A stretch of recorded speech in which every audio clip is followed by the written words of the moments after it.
Hello, leaders, and welcome back to the Fierce Factor podcast. I am here joined by an incredible, inspirational, and awe-inspiring friend, mentor, client, someone I have had the complete pleasure of learning from and growing with, and just kind of journeying shoulder to shoulder with for 2 years now. And somebody that I joked as we were having a pre-chat that we've had versions of the conversation I think we're going to have today many times.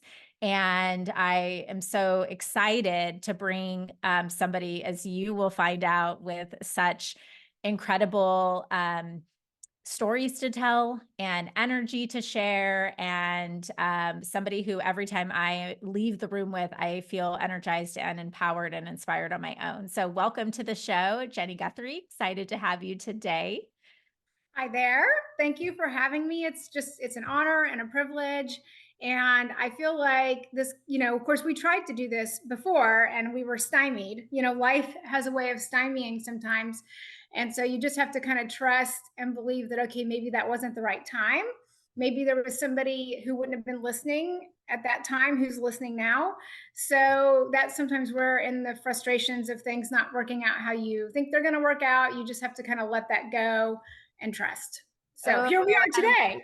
such a great way to launch what I think is going to be some sort of version of the title of this podcast, because I know we're going to go there today. Yes. So let's start, Jenny, by just kicking off by you telling the audience about you and your business. Sure. Well, I am a advanced registered nurse practitioner. I was actually doing the math today. It's getting harder to do the math the older I get, but I was doing the math today, and I've been a nurse practitioner for 22 years this year. Can you believe it? Like, people have kids that old. And I don't even have kids that old. But anyway, my career has been like my child, I guess, to some degree. And I've been injecting now for 15 years.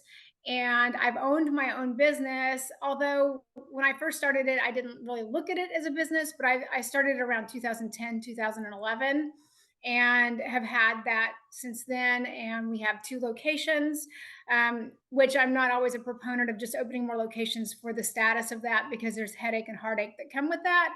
But we have 2 locations that work for us, and there's kind of a reason why we developed the 2 locations. So we have 2 locations. It depends on the day. I laugh how many employees I have working for me, because as you know, being an entrepreneur, there's frustrations around people and employees and bosses and all the things. So we have around between 10 and 11 or 12 people that work for us at any given time. And anyway, you just have to kind of laugh about it at a certain point. But that's what we have. And it's been a multi-million-dollar business for a couple of years now. And I have plans on continuing to grow it. And that's kind of my story. I'm very passionate about what I do, and I feel like I am doing what I should be doing. I am working. I know there's nothing else that I should be doing at this point in my life, which is a really nice feeling to have, that I'm not, kind of wondering that. And I know not everybody has that sense of security. And so I'm really blessed to have that. Yeah. So I'm laughing because you say, that you started your business. Well, first of all, injecting 15 years is like ancient in this industry. But No, that when I'm you a dinosaur.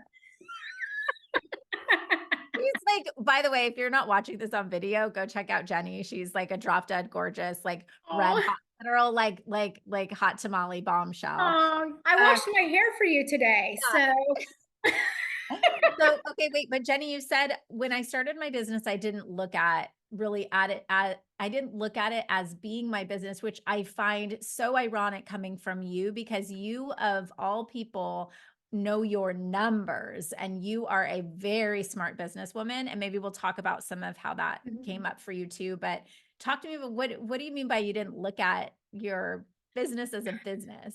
well, I mean, I don't know. Some of it just came from, I guess, my upbringing, and I just grew up kind of knowing I was going to go to college and I was going to have a job. I just thought I'd have a career and a job, and that was kind of what I thought my life was going to be. And I just it just didn't even enter my mind that I was ever going to own a business. I didn't come from a business minded family.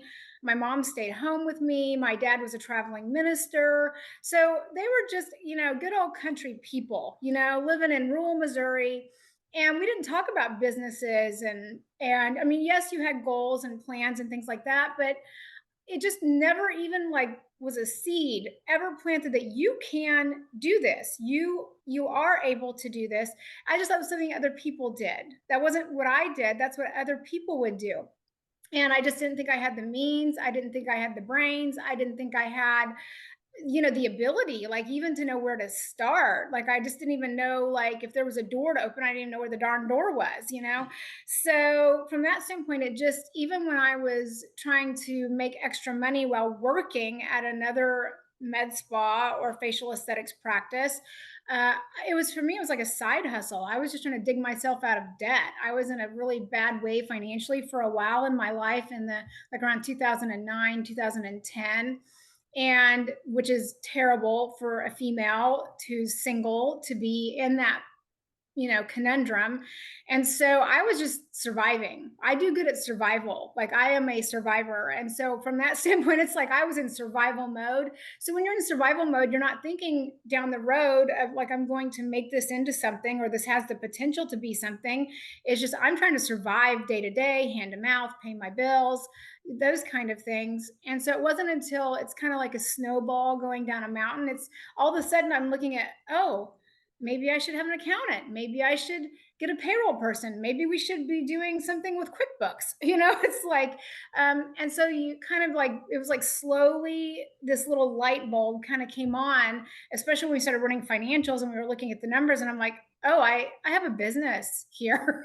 and I remember the time that I was really perplexed. It was kind of my side hustle, and I was working at another med spa, and it was like I just had this moment where it was like, okay, can I do this? I don't think I can. I'm very scared. I'm scared of failure. I'm scared of being laughed at. I'm scared of not knowing what I'm doing.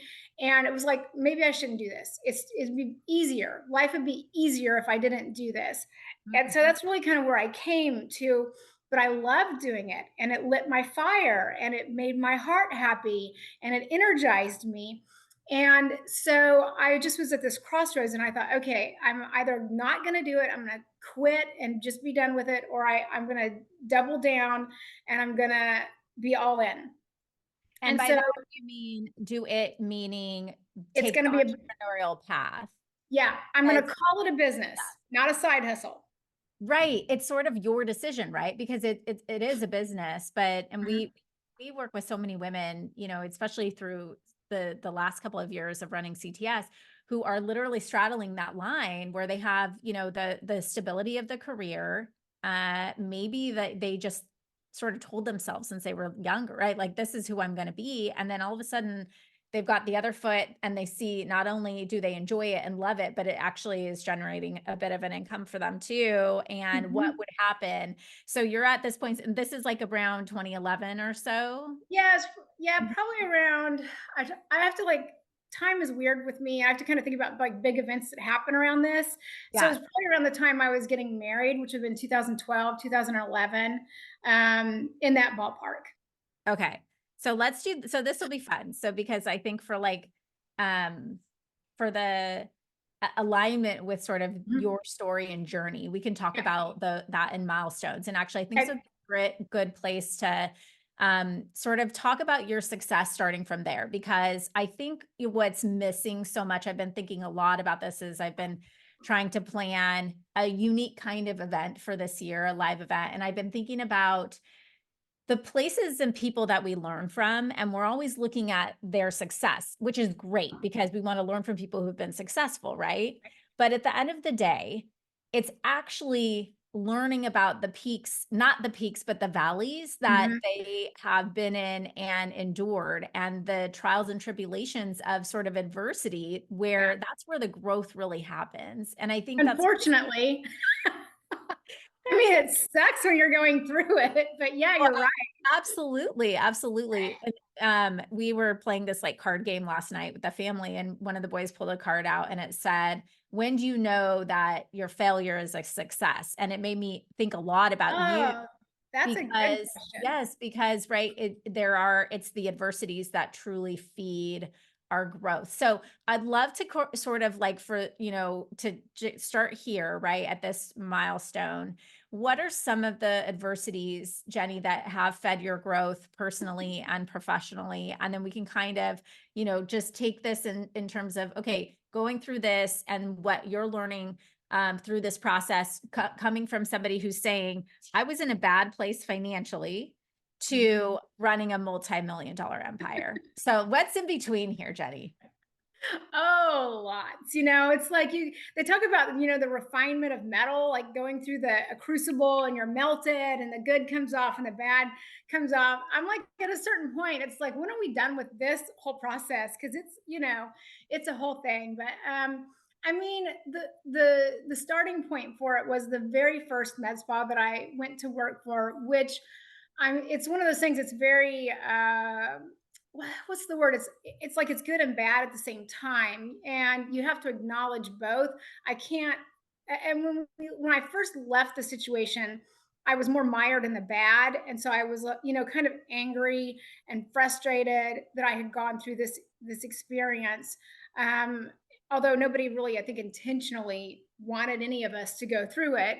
It wasn't intentional on anyone's part, but so you kind of have to go through the grief process with it. Once I kind of got away from it and got away from the anger and have had time to kind of look back on it, it's like, oh my gosh, I'm so thankful I went through that. If I hadn't gone through that, I don't think I'd be where I am today. So from that standpoint, you kind of have to walk through the fire a little bit to get refined. I mean, there may be people who open this business and they never go through these things, and good for them, kind of. But anyway, but I've gone through a lot of those things. So the first one, it started off with a bang. And the guy that ran it was a really a good businessman. He was good at starting businesses and he could make money, but his reputation, after the fact, he had a hard time holding on to the money, and so kind of got overhead too big, thought we'd make all this money, spend, spend, spend, spend, spend, not planning for slow seasons, not planning for negative things that happen, not having any reserve. And then it just imploded. I mean, it just came down like a house of cards. And of Wow. course, I was going through a divorce at the same time. So that was a good time. And so not only did I have my personal life falling apart, at the same time, my professional life was falling apart. It was literally one of the most stressful times of my life. And it was just, I didn't want to be divorced. It wasn't like I started out with my life thinking, oh, well, we're going to get married and get divorced. Yay. It's just Right. something, it's just, multifactorial, and a lot of things led to it. And again, that's been a good learning opportunity for me. And marriage the second go around has been much better. So, anyway, I was dealing with all the debt that was piled on me from my divorce. And then this business was closing at the same time. And I think I told the story in the past about how that, like, they were evicted out of their building. And we were all of us employees were told, be here. We got to get everything out. They're going to lock the doors. And if the doors are locked, all of the equipment and everything that's in there. So it was like 8 or 9 o'clock at night. Of course, I was salary, but it's my own personal time. Yeah, And and I, also, right, you're in Oklahoma at this point, right? yes, Yeah, yes, and let's like flash back a bit because this isn't a time when there's a med spa on every corner and you've no, already got a backup plan. Like, no. And it was even before social media, thank yeah, God. There were some things yes, going on in my life at that time. I'm glad I didn't have to deal with social media on top of that. But this was before social media. This was, it was a little bit different time. And I mean, we were just starting to text at this time. mhm, Like, texting was just starting to be a thing. And I mean, I still had the phone where you had to do like 3332 space. And then because it didn't have like a keypad, like, because you yeah. just We had had like like a Blackberries or little like flip four phone. button phones, Yes. pagers. The razor. I think it was the razor. Remember that? Anyway, now if you had one, I'd be like, what is that contraption? So Gonna be anyway, back in style again soon. it all comes back around. Anyway, I'm still, if the 80s comes back around, I can't. Like, I'm still scarred from the shoulder pads and all the neon. And so I can't do the 80s when that comes around. But so anyway, we're, throwing stuff in our cars, and it's very stressful and chaotic, and it's like a zoo. And I just had this epiphany. This All of a sudden I thought, what am I doing here? Like, what is happening? Like, why am I in the midst of all this chaos? Like I am a medical professional, and here I am schlepping equipment in a car. And it just was one of those things that just in that moment, I was like, never again, never Mm. again, never again am I going to do this. Like, I am, whatever I have to do to learn from this experience, this is not going to happen in my life again. Period. Dot. End of discussion. And it was just like this vow that I made to myself not to do that again. So I mean, that was one of the big ones. I mean, while I was working at that place, I was reported to the board of nursing and had to go have a nice little sit down with those people.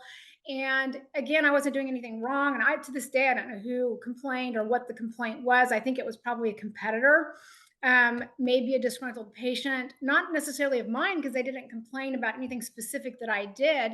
It was more about the structure of the business. So I think it was somebody coming after the business more than just me, and I was the collateral damage, of that. So that was That's kind of so quick. When you say, I'm never going to go through this again, yeah, like listening to you, it sounds like so much of this seems out of your control, right? Like, yeah. you're getting divorced, like the business goes under, and you're dealing with all this collateral damage on, your professional side. So when you say, I'm not going to do this again, what do you mean by that? That's a good question. Number one, I thought I'm not going to work somewhere that's going to get evicted, or if they are, I'm not going to stay as long as I stayed.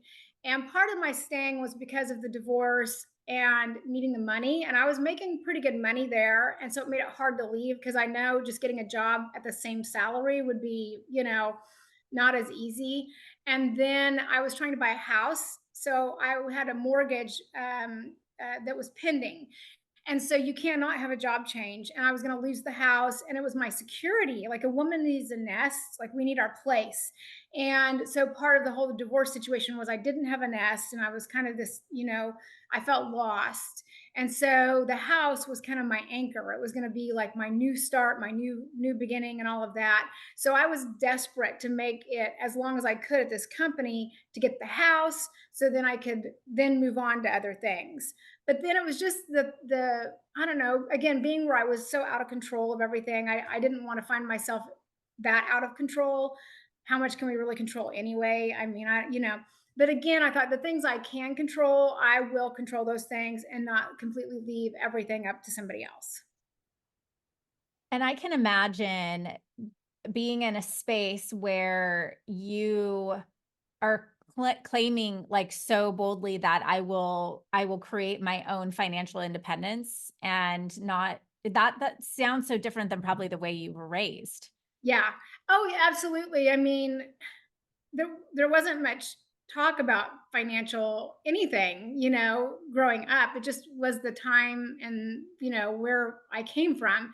It wasn't, I mean, there was an acknowledgement that, you don't get into debt, and, you live below your means and those kind of things. But other than that, there was no discussion of wealth. There was no discussion of wealth planning, management. I mean, my family, wealth was the furthest thing from what we were.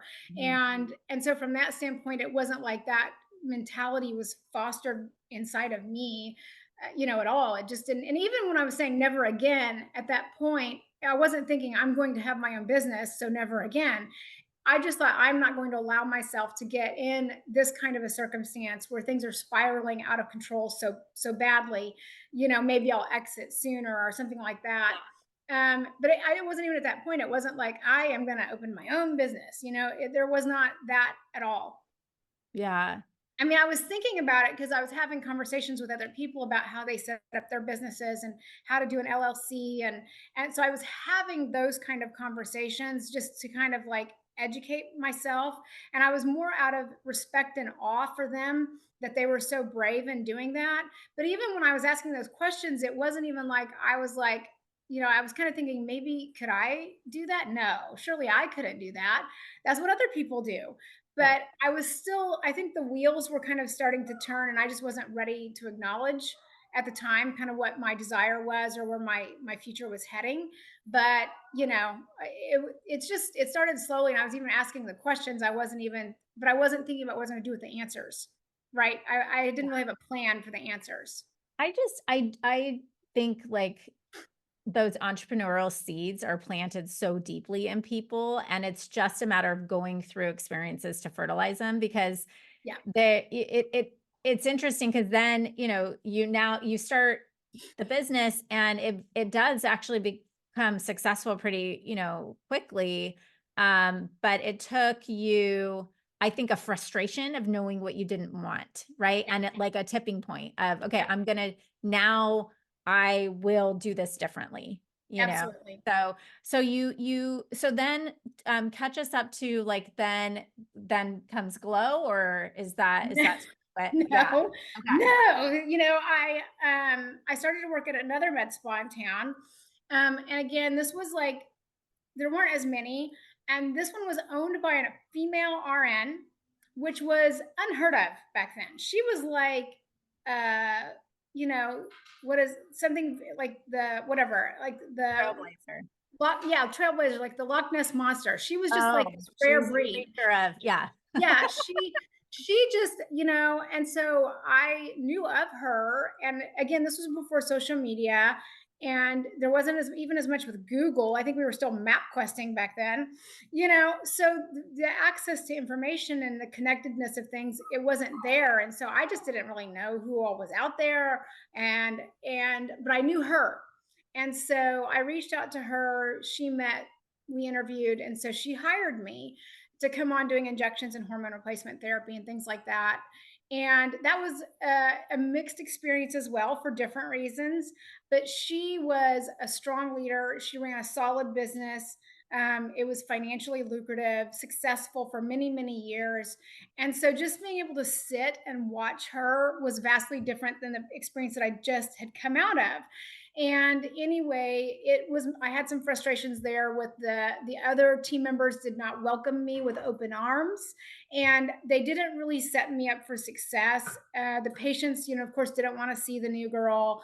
The other staff weren't real supportive of the new girl, so it was kind of uncomfortable a lot, and I just had to ignore that. To some degree, I just ignored it. And I just kind of kept my head down, and I showed up and I tried to work with excellence. And the boss liked me. And so and there was one other person that was really nice to me there. So I always had two people on my side. And anyway, so I just kind of doubled down on that and just did the best I could and ignored the other as best I could and didn't feed that. But then she wound up getting cancer, and she didn't live very long from having cancer. And when she got sick and was out very suddenly and never came back, and then unfortunately succumbed to the disease because it was very advanced by the time they found it. And of course, she didn't really have a good exit strategy for her business. And I could just see the writing on the wall. I could tell this was going to be another Titanic scenario. It's going to close. And I just thought, nope, I'm not going to do that again. And it made me very sad to watch her business that was so successful and had been such an inspiration to me. It was very sad to watch it decline. And I didn't want to be there for that. And because the owner was then gone, I left. And at that point, it was like, okay, I just need to do my own thing. And again, it was still going to be my side hustle. I had another job working for an internal medicine doctor part time. And so, from that standpoint, I just thought, well, I'll do my thing kind of part time, and it'll supplement my income, and it gives me the joy I need. And then I have the stability that I need from my other part time job. Mhm. So what point did you decide to go all in and take the challenge? Well, part of it was that day when I was like I'm tired of straddling the fence here. I'm Mhm. either gonna not do it or I'm gonna do it. If I'm gonna do it, because I'm one of these people, if I'm gonna do something, by God, I am it doubling down. And I think I was just getting tired of the, Yeah. back and forth. I may do it, I may not do it. I'm kind of doing it. It's a side hustle, it's a hobby, and that's kind of exhausting in and of itself. You know, it just takes your energy. And so that's when I was like, okay, I'm going to and I knew my number one thing, I needed to get a nicer dental chair or injection chair because I was using this folding one that was kind of rickety and not the best, one of the most comfortable. And again, not excellent. So if I'm going to do it, I want to do it right. So top of my to-do list that day, get a dental chair. And that was that's my stake in the ground. All right, I'm doing this. It's going to be a business. I don't know what it's going to look like, but I'm getting the dental chair. And that day, that very day, the owner's wife of the Titanic, that I called it Med Spa. I had not talked to her. It had been at least a year, year and a half. Hadn't heard from her. We weren't friends. We weren't buds. None of that. She called me out of the blue. Hey, Jenny, do you want a dental chair? I was like, what? Wow. And they had some of the stuff left over from the Titanic at their house, which unfortunately was being foreclosed on because of all the, bad financial juju that came from that. And she was trying to get everything out of the house that weekend. And so I had to go to their house and I literally got the dental chair, some file cabinets, and a few other things that I paid for very cheap, on the cheap, which is where I was at in life, on the cheap at that point. I'm still on the cheap. I'm always on the cheap. But anyway, um, so I had my dental chair and it literally fell in my lap. I didn't have to do anything other than borrow a pickup truck and drive out and pick it up and pay for it, which I paid pennies on the dollar of what they paid for it.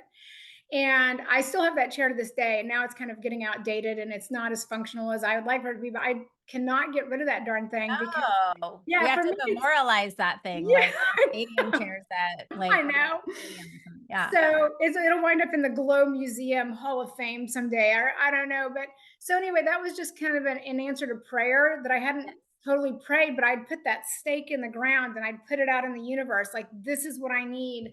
And it was like it came to me and it solidified, okay, you're on the right track. There's something about just the energy of making a decision Yes. where it just things shift. And a lot Yes. of times for me, and I don't know for you, Jenny, it feels like it's accepting the possibility of failure. It's accepting that you don't know. Like it's almost like you have to open yourself up to Yeah. there's nothing good ahead of me. Sorry, I'd be willing to sacrifice good for the potential of great or the potential of like wanting to stick my head at my ass later because I decision, right? And so, Yes. but that space is such a magical place I have found as I have conversations with you and other women who've been in that position of, okay, how do I like I'm going to do this and I'm buying a dental chair and then the phone rings. I mean, Yeah. it's magical like that. If Yeah. that's not a blessing from God, I don't know what is. Yeah. So, Exactly. yeah. So then now you're committed to like, okay, I'm going all in and I'm going to make this thing successful. And I'm sure it's been a perfectly smooth sailing journey Oh, from we've had not one problem since. Not one thing has happened. yeah. And so I Anyway, think like and the podcast is over. That's all you and gotta that's do, ladies. it. And there's Jenny, folks. She does drive a pink Jeep. I Um, bet I so do. yeah, so and then I think this is where like it gets so magical because so many people can relate to some of the trials of just building a business because Yeah. it's like enough like you have to be good at what you do, right? Mhm. Already. Like you have to create an experience that doesn't exist. You have to take on a lot of risk and become a problem solver and become a person who has the capacity to make very risky decisions. And wouldn't that be enough? Like, don't you think just those four things, like, Yeah. but now instead of just being an injector, we're now a leader of, all of the things ourselves and other people. And that creates some interesting situations Yeah. usually. Yeah. Always. Yeah. Always. Yeah. So let's talk a little bit about, I mean, I have some of my favorite stories. But like, what are some of the lessons that you learned through, the first few years Yeah. of Well, building I've Block? had not one, but two people that I was subletting from flake on me. Like literally flake, like completely like relocate their businesses without telling me. Like I show up to do like I'm renting space from them. Right. And then I show up and then in a matter of weeks they're like, "Oh, we're moving." Oh, Oh, okay. Like it's going to be super easy for me to like just set up shop somewhere else, right? I can do it like that. It's like I almost thought about like tailgate Botox situation where I just roll up in my car and pop the trunk and set a chair in the parking lot and be like, okay, ladies, because that's essentially what happened. And I literally had two people, one in Tulsa, one in Enid, that flaked on me in a very similar fashion without communication or notice. And the fact that they were moving or doing something else with their business is completely fine. It's not that that yeah. was the worry was that they didn't dare have the common courtesy to notify me that maybe their decision would have some impact on me. Right. And Downstream a little bit. Right. Yeah. and Yeah. finding commercial space doesn't just happen overnight. It's a little bit of a slow, stymie kind of process. So I mean that happened, and I could have thrown in the towel at either point, on that. And one of them, the Tulsa one, I wound up just going back to my house, which I'd kind of started seeing patients out of my house. Don't recommend that these days. But again, it was a little bit different time. I did have a medical director and I was doing all the things right. I just had a room in my house that I was using. And it was because again, I wasn't really planning on doing like a full-fledged business. I was like just kind of still like dabbling.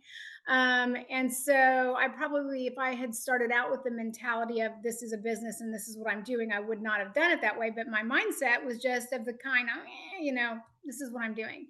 And then the place in Enid, because Enid's a small community, the same day that I found out that the lady was bailing on me in a couple of weeks, another owner of a salon in the area, she called me and said, "Hey, I've heard so and so is leaving." I'm like, "Well, that's nice to know. I'm glad somebody knows she was leaving because I sure didn't." Yeah. But anyway, and so I went over and met with her the same day, saw her place. We discussed kind of, the nuts and bolts of the agreement. And literally the next month, I was now operating out of her salon, and it just again fell in my lap. Uh, Otherwise, it might have been the end of me being in Enid, which means we wouldn't have a second location there if I would have thrown in the towel at that point. Mm. And at what point did you decide to start hiring a team? When it was when I was subletting the individual rooms from other people.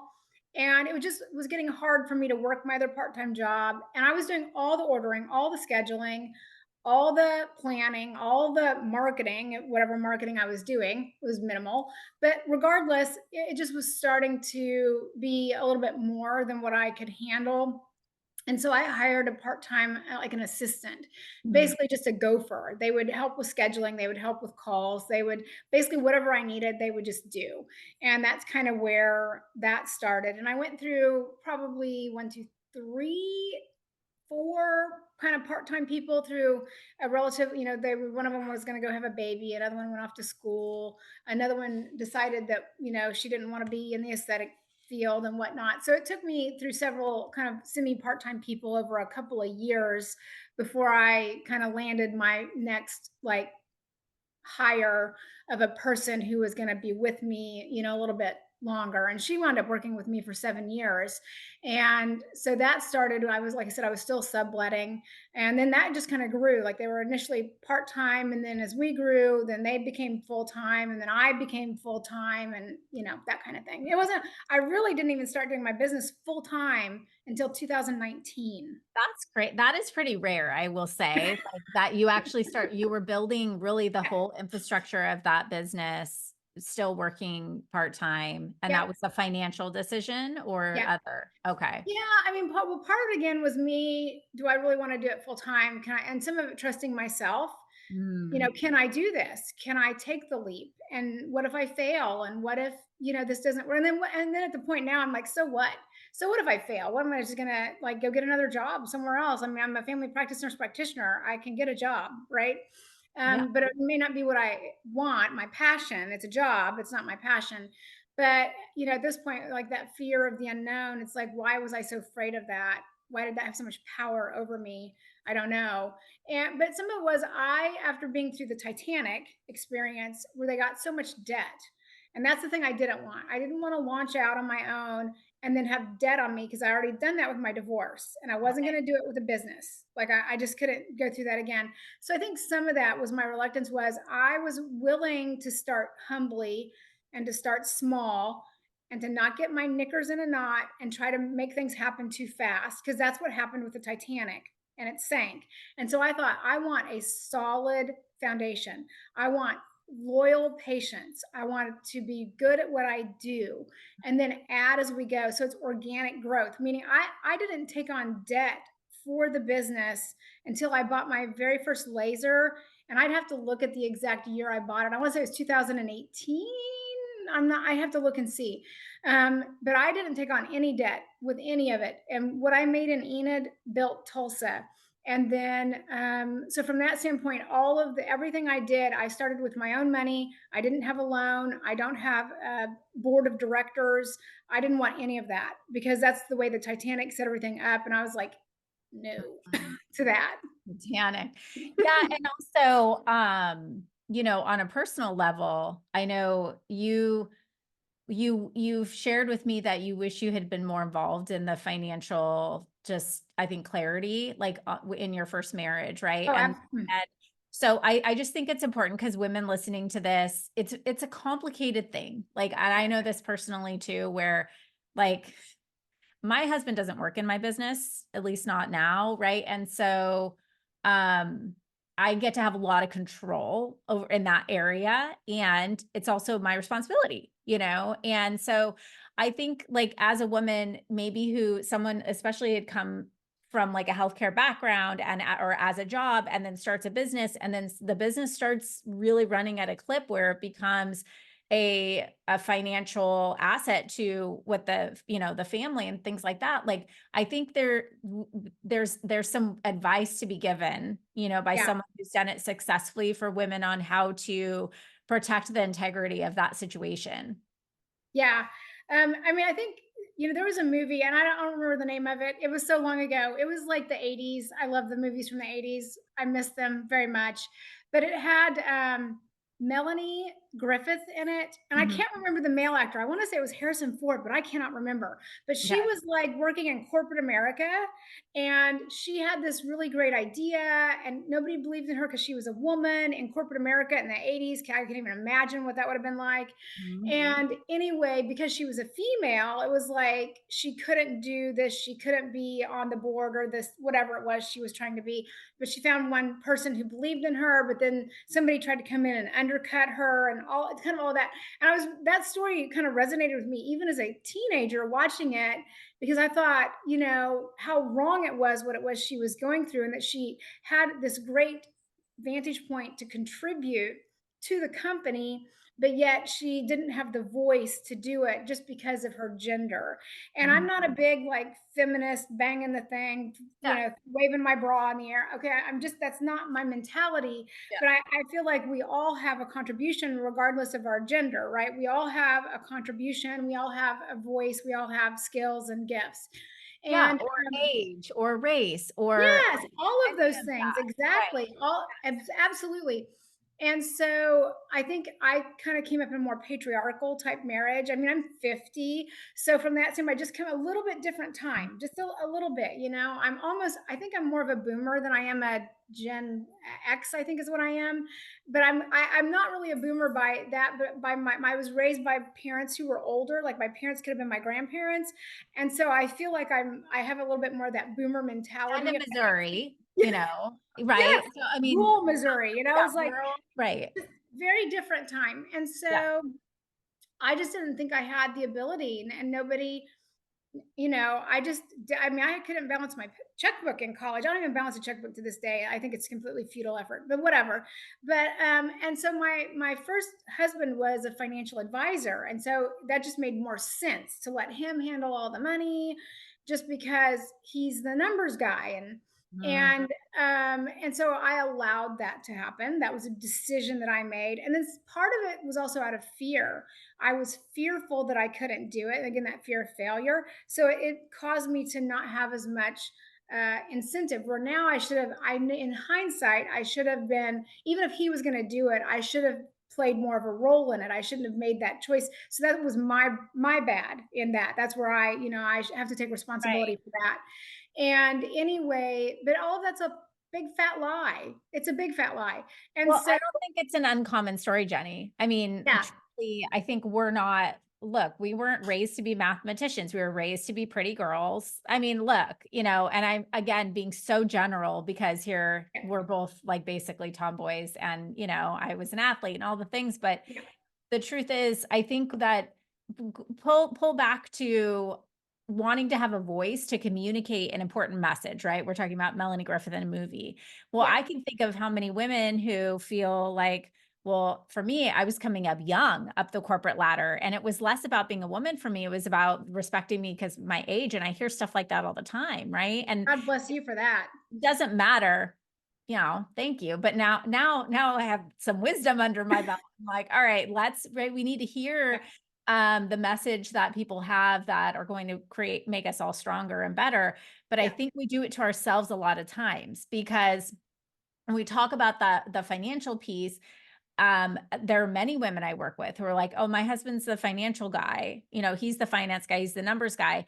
And I think that's great. Get help like you would hire a CFO, and your husband can be your CFO, but you still have to, if it's your business or your business together, yeah, have a role in yeah. understanding the numbers in the sense that I get the story and I can make smart financial decisions because of Absolutely. Absolutely, because your numbers don't lie. And now the way you put them in, you have to have that accurate, right? that. But numbers don't lie when you have them done correctly. And we as business owners cannot abdicate our responsibility to know our numbers. You will shoot yourself in the foot every time. Mhm. And so that is one thing I am, and part of it again is that control. Because again, I let my voice be diminished in my marriage, in my finances, and that was dual, but I did have responsibility in that. I have to own that, right? So it's not like my husband was an ogre, No, right? It's but just I want it to was stop you because when I asked you before, when you're getting out of your car or you're schlepping to the car with from the Titanic. all the yeah, Yeah. And I was asking you, when you said, I'm not going to go back to that place again, to me, this is a full circle moment because I think that's what you meant. And you oh, of didn't know at course. the time that you had control over a piece, there were uncontrollables. But how can I, Jenny, take accountability for not allowing myself to be in the situation again because I am not using the excuse that I'm not good enough at knowing that, or you're proactive in doing that. And so I see this play out in the way that you run your business like a complete boss now, because you did go through Of that. course. It took that crucible for me to get to that realization, because I didn't get it any other way. Yeah. And from that standpoint, and yeah, there was this kind of like D-Day for me with regard to the personal finances as well. And so I'm very thankful that in this marriage, my husband, he helps out with my business in certain ways, but he hasn't ever looked at my financials. And it's not that he doesn't want to or that I'm hiding anything from him. It's that he doesn't need to. He's got his own job, he's got his own career, he's doing his own thing. And he's here for me as my husband if I need him, but I don't necessarily need that. Right. And so I have a business coach who looks at my financials every month, because I think part of, for my mind block, for me, and maybe for other business owners out there as well, is I was raised doing the medical thing. I have my degrees in science. I have no formal business education. I don't know how to read financials. The words, what they start talking about, accounts receivable, payable, I don't even know what any of that means. And so from that standpoint, I have a business coach that I found who looks at my financials. He has an accounting degree. He understands all of, and so he looks at every month. We can see things happening before they become a crisis, and we can avert them. I have somebody who does my books for me. I used to do them. I would cry. I hated it. It sucked the life out of me. But I have a person who does that, who's very good. And so I give them the numbers. I run my own payroll. I don't let anybody else run my payroll, because I know that's a way that your employees can embezzle from you, because they can add money to their paycheck and you don't even know it's missing. And so for me, I handle my own payroll because, number one, I see my employees' productivity every 2 weeks. So I know what they're bringing in every 2 weeks. And if somebody's starting to dip or falter, I catch it before it becomes a crisis. And then I'm running payroll. I know exactly what I'm paying in payroll. So when I see my bank account, I know what's coming in. I know what's going out. I look at what money comes in on a daily basis. So I have a good idea of like what we made in a day. What do we need to make? Where are we? And I compare back to the previous month, like last February to this February, and I look at those numbers probably at least weekly to see how are we doing, what's the trend. And so I can catch things in my financials that they'll ask me questions about, or if our inventory is off, because I have my employees count inventory, and that's been a nightmare on more than one occasion. but I always know it's off because I'm the one who enters the inventory numbers. And so I look at them every month and I look at our sales and I look at our inventory. And so if something's not right, I can explain it usually. So I know what's going on before things happen. And there's been a few crisis moments where I had people that I delegated things to who weren't holding up their end of the bargain. Like I had one time we didn't get $30,000 in credit card receipts because they weren't closing out the credit card machines. And finally, I'm like looking at our account, I'm like, why is the account so low? The account shouldn't be low. This is what we're bringing in. This is like, what's happening? And then I dug in. I was like, 30 freaking $1,000. Like, are you kidding me? And that That's hasn't happened important though again. too, is like, these are not things you knew before, No, and I think like just it's important to emphasize that, it's a practice, right? And it doesn't have to be like, we don't have to be afraid of it. I can't stand, I mean, I honestly just don't love numbers, don't excite me at all, but what the numbers mean do, yes, and so I have a team, that I'm on top of it as well, just so I can make decisions, and again, like, predict and pivot and stuff as needed. it's very Um, important. yeah. So let's kind of catch up to the last couple of years. And, now you have Glow, you're running multiple locations, you've got a really strong team in place. And you're starting to think about, the next phase for you as a thought leader. And so let's talk kind of about, what the last couple of years have, and bring us up from there to today. Sure. And so I am fortunately I've been asked to be an Allergan trainer, and so I've been doing that for 2 years, which I absolutely love that, and I'm thrilled to have that opportunity, and so I'm doing that as well as running the business and just kind of again growing the practice where I want it to go. And sometimes the growth becomes a little bit slower the longer you're, which is good because you have more stability though. So you don't have as high highs or low lows. You're just kind of plugging along. And so it just depends on it's what you like the age of the business that you've talked about. Yep. And so from that standpoint, then is when the last few years have been more filled with people problems than money problems. Mhm. And that's something like kind of the next evolution of the business, which as your business grows, the demands it places on you are greater. And as a leader, you have to be willing to grow with your business. And Mm. that's something that I love because I don't want to be the same person a year from now that I am now. So for me, I embrace that. And um, I like the demands that the business places on me to not be the same person because I think that is kind of our divine destiny anyway, is that we should evolve as people as we grow and mature and we get our wisdom, and the wisdom that we get, we must use it not only for our employees and our business, but also for others. We have to share it with other people. We don't just hold it to ourselves because then it's not as meaningful, it's not as valuable. And so, from that standpoint, I like to have people around me that have that same mindset about growth and change, and that they need to grow with the business. Because when you're in a smaller, growing, dynamic company, people who just like to kind of clock in, clock out, and do the bare minimum, they don't fit. They don't fit well, Yes. and that can be a real source of frustration because you want them to fit so bad, and it's like, why won't you fit? It's like, can't you see what this is? And unfortunately they don't. And so sometimes you just have to realize, okay, you're a nice puzzle piece, you're a great puzzle piece, but you're just not a good puzzle piece in this Different puzzle. puzzles. You need to go find your Yeah. puzzle elsewhere. You will fit in somewhere else much better. And so Yeah. you just have to make peace with that. And I had that situation with an employee, the one that had hired him with me for 7 years. And she just, at a certain point, wasn't willing to grow with the business. And I don't know, something happened in her life. And she just was not the same person that I hired originally, and wound up becoming very destructive. And I use the word toxic. I don't use it a lot, like it's a buzzword these days. Oh, that's so toxic. And I don't use that word flippantly. So if you hear me say the word toxic, it's bad. And from that standpoint, it was very bad. It could have been something that could have been very destructive to the business. But by the grace of God and through your support at KLC, you guys really helped me through time frame, I was able to figure out what was going on and get her out. And she was, using the business for her own personal gain. She was taking, I'm sure she was taking money from the register that I can't prove. She was buying things on the company credit card.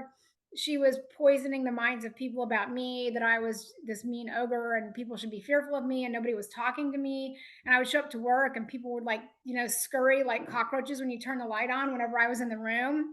Yeah. And so that was really bad. But And I it's really remember, and stressful. I think it's important to just to put into some context because so many like when you talk about I need the puzzle pieces to be uh filled by people who are willing to grow themselves because the company's growing. It makes perfect sense. And that begins and ends with the leader and the leader having growth mindset and then instilling, not only just instilling and cultivating, but demanding that of their people. And I remember when you came to us and it was a very much a season of leveling up. And it was a conversation of, I need your help in developing this individual. And I think sometimes you find, that's really that was your goal. And I Yep. think that the push, right? Of like when you push people out of their comfort zone, that's when the true colors come out. And I just want to say this because I think that we want to, as leaders, find the accountability piece in everything and what could I do better and how did I not see that and how come I didn't uncover that she was doing this and that was happening and da da da da. A lot of things come out later because we see the best in people and we want the best for them. So there's that.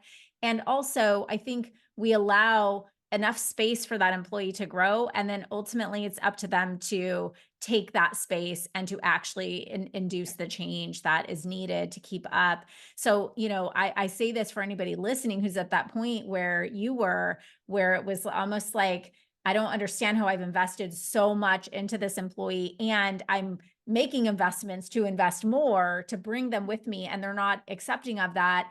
It doesn't necessarily mean they're a flawed human or we're a flawed leader. It just means that it is time, that Yeah. it's time to now find somebody for this stage of business. And it just is what it is.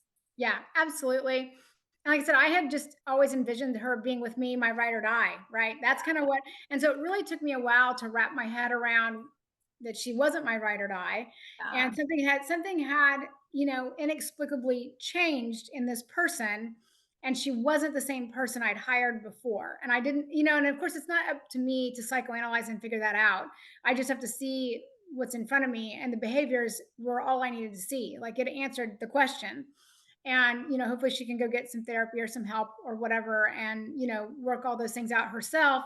But it was really hard and really frustrating. And because of course, and originally when I did sign up with KLC Consulting, that was one of my big motivators, was to find something to help her. And that's the thing, it wasn't going to help her anyway, because like you say, you can lead a horse to water, you cannot make them drink. And so I could have waterboarded her. I don't think it would have mattered. And so it was just an unfortunate thing. I'm still sad that it went the way that it did, but that was not, I didn't control that. And I just had to respond to what I was seeing and ultimately protect my business. And that's the one thing. And I think everybody in my business knows, it's like, I will, if you become bad for the business, and I even tell them, if I become bad for the business, if I become the weak link in the business, I will kick myself out and we will replace, right? And so I have to have that same level with me that I have with anybody else. And so it doesn't matter who they are, how long they've been there, what they bring in. If they wind up being not good for the business for whatever reason, then at that point they have to be on the chopping block. And I think I just waited a while. I waited a long time. I probably should have been a little bit more proactive. But then I also have to trust that sometimes there's a timing to things. And I really just didn't want to be wrong. I really wanted to make sure that I was making the right decision with integrity. And I was willing to suffer a little bit longer to ensure that I was doing that. Yeah. So real quick, let's touch on that because how does someone who's listening to you that's like, oh wow, I'm about there, have that 7-year employee or whatever it is, right? Like, and we're at this place, it's an inflection point, usually a lot of times it's women, in our industry are like, hey, I put this 7 years in and now it's time for me to transition into a more visionary role in the company and not be so entrenched in the day to day, and So then how do you know, do I need to give somebody more grace or it's time to call it? I think that's the first part to the question. Mhm. And then when you do, how do you recover from that? Oh, well, that's a lot to think about. I think you just have to look at their actions, honestly. And actions speak louder than words, is what people say. And so I've had more than one occasion where a employee tells me one thing to my face, and their actions over a period of time where I'm watching are not lining up with what they say. And sometimes their words speak volumes, and you just have to not ignore that. Don't ignore that. You cannot ignore that. And because I like to take people at their word, I like to, you say what you mean what you say. And I'm pretty straight shooter myself. And so I expect everybody to be a straight shooter with me. And that's not always a reasonable expectation. So unfortunately, and I wish it could be that way, but it's just not the world we live in. So you just have to look at their actions and really, just watch over time and just and that's why I'm constantly watching. Not that I'm like, snooping around on people, but you just have to watch their actions and their behavior. And does it line up with what they're saying and who they say they are and all of that? Is there consistency? And then recovering from it, man, I think you just have to give yourself space and grace.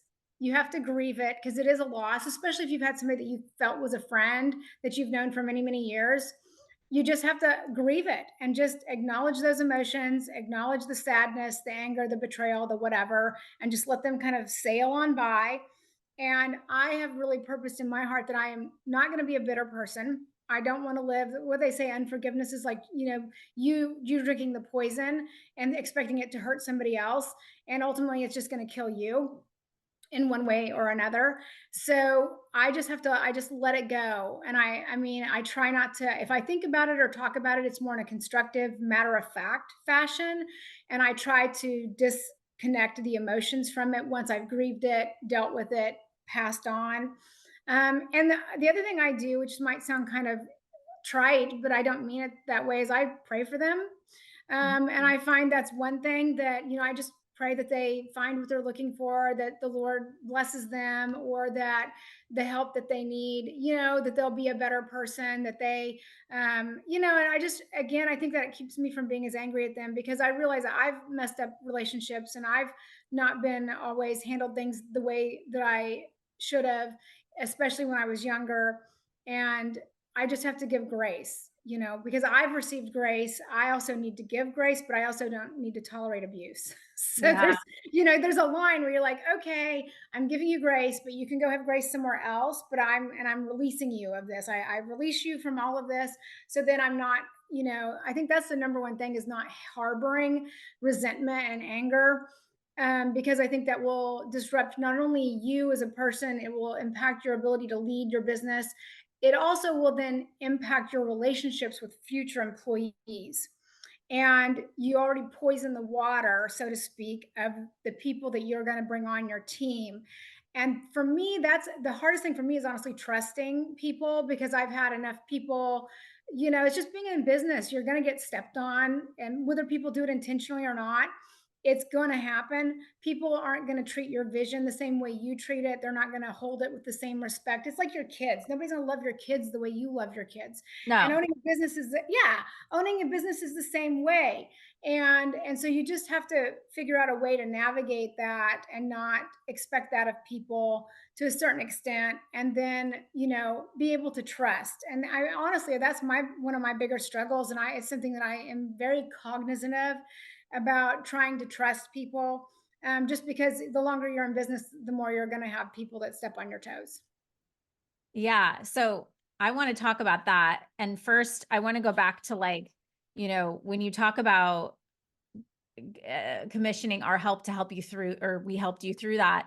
The reframe for me, and what I remember us talking about, was that it wasn't really about like the tactic, like, okay, let's hit that button, push that, hire that, right? It wasn't so much that, it's the reframing as a leader of thinking, like, I thought back for you, like your Titanic experience, right? And sometimes things have to happen for you so that it allows you to explore and expand the possibility of something better.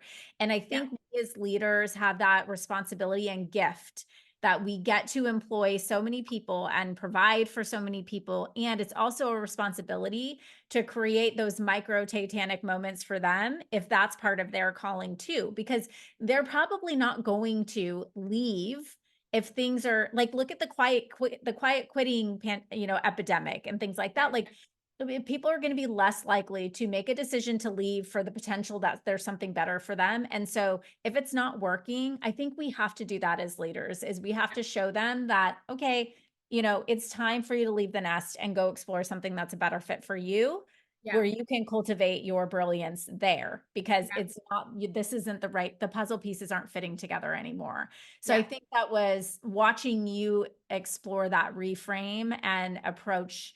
And Jenny, so brilliantly, the hiring process you've done with such elegance, and it's not that you haven't had emotion or it Yeah. hasn't killed you in many ways, but I Yeah. think it's been so inspiring because you've had to, every single time you've gone through this, you feel that same pain and you grow from it and learn Yeah. from it.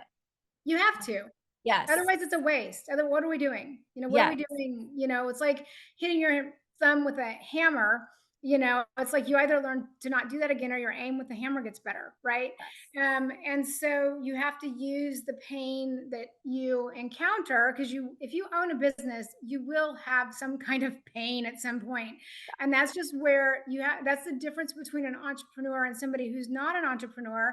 Is you are willing to take that pain, and you're willing to gut it out through it, and you're willing to grow and metamorphosize into something else better through it. And then you take that and you utilize it for your good, and for your business's good, and for your patient's good, and for your staff and your team. It's just you have to use it to make you better and not bitter, as they say, because otherwise it'll sink your ship, or to make you sick and crazy and all of that. Yeah, it's so true. We talk a lot in the academy about identity shifts, and that's exactly like, over time, eventually you look back at the young Jenny, as that she was a different person and she Yep. thought of and saw the world differently and made decisions differently. It's not about that you've studied more encyclopedias, like you have just you have like done the work. Yeah. You know what I mean? Like, you Yeah. actually went through the pain. Yeah. And I think nobody wants to realize that's the lesson, but the lesson Yeah. is that there is no way around it. The No, only way around is through. that's exactly right. And I tease patients, people that I've talked to recently, and it has I probably should figure out a way to say it better, because it kind of has a negative connotation. I don't mean it that way. I say it kind of tongue in cheek because it makes a point. Is that the way I look at my business is like I am like a cockroach. Like I will survive the atomic bomb. Like whatever is going to happen, like I will survive it. Like I am going to make it through this. And so you just have to have that stick to itiveness in your soul. It just has to be there. Now, there's been times I'm like, I'm going to throw in the towel, or why am I doing this? Nah, and you're just kind of popping off. But that's just me processing. It's not like really, it's like, like I'm going to be here. Like I'm not going anywhere. And so, from that standpoint, I think that's just what you have to be able to tolerate the ups and downs and the ebbs and flows. Yeah. So, just a quick touch on the topic, because you brought it up, and I know this is turning into a long interview, which if you're okay, I mean, I I'm feel like there could just good. pick your brain for hours. Is the trust piece, because I wonder, because I don't know anybody who doesn't have challenges with trusting, particularly for us female entrepreneurs who have had to overcome all of the things we talked about before in terms of like our identities to the world to establish ourselves, and then the risk we take, and then the level of ownership we have to give other people to accomplish things in our business. We can't do it. It wouldn't be a business, right? Right. If we didn't. So it, of course, like, how could we not feel like, okay, how can I trust this person? And it's so often the people we trust the most that end up hurting us the most in the end, Yep. right? Do you feel like, because I mean, the big question is like, how did then do you trust people? I wonder, do you think that that cockroach mentality helps you through that? Because it's almost like it doesn't matter if I don't feel 100% trust, I'm still going to give it a try, and I'm going to Yeah. know that if there is backlash, I recover. Yeah. Yes. Yeah. I mean, because the bigger parts of the business I control, right? I do my payroll. So I'm not going to get somebody embezzling that way. Plus, I'm watching my numbers, I'm watching their productivity. So it's dual purpose. And then I'm watching my financials every month. So I know I have a good sense of the business, if that makes sense. Like I just have this sixth sense with what's happening in the business because I'm in it.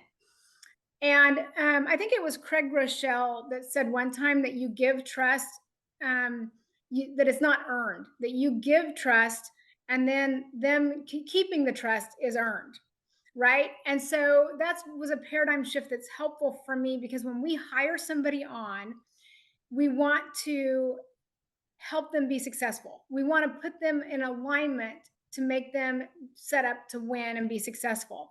If I set them up with distrust and I'm micromanaging them and I'm squelching them, then that automatically I'm setting them up for failure, which Yes. is really frustrating. So, Like that what self-fulfilling prophecy, like where then I'm not going to go all in on you, because if I do, maybe something's going to go wrong. And so we don't go all in.